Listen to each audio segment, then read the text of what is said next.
The existence of a divine world order is a creation of the human mind. But this fact is not clear to the human being. He does not recognize that the content of this spiritual world order has sprung from his own mind. He invents gods in his own image, and lets the world be ruled by them. The truth is that he projects his inner nature into the outer world, and then subordinates himself to this his own creation. Reveal yourself to me.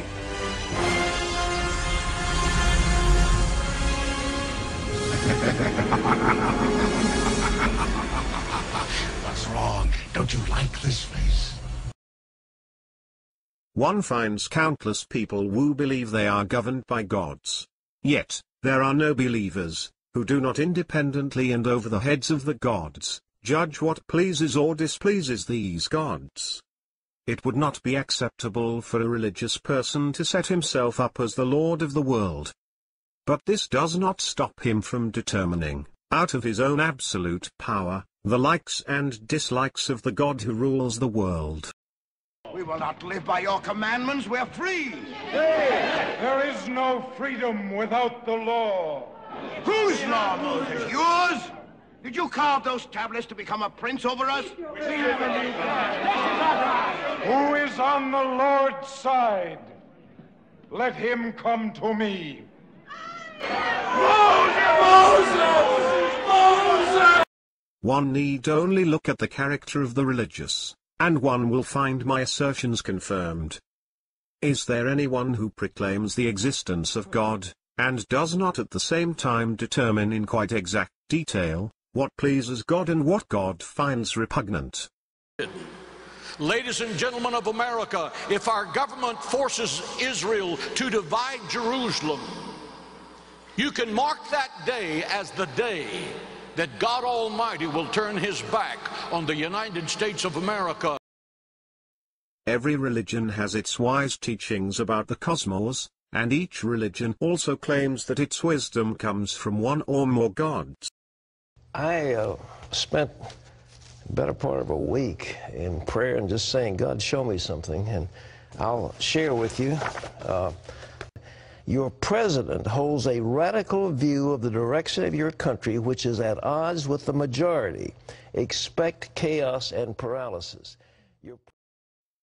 If one wants to characterize the standpoint of the religious person, one must say, he seeks to judge the world out of himself, but he lacks the courage to take responsibility for this judgment, so he invents spiritual beings outside himself, that he can saddle with this responsibility. Such considerations seem to me to answer the question, what is religion?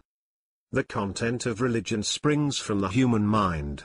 But the religious person does not want to acknowledge this origin to himself. The human being submits himself to his own laws, but he regards these laws as something foreign, coming from outside himself. In this way he establishes himself as ruler over himself. What this means is that every religion establishes the human ego as ruler of the world. Religion's nature consists precisely in this, but the religious are not conscious of this fact. What the religious person regards as revelation coming from outside, is actually what he reveals to himself. The human being wishes to stand at the topmost place in the world. But he does not dare to pronounce himself the pinnacle of creation. So he invents gods in his own image, and lets the world be ruled by them. When a person thinks in this way, he is thinking religiously.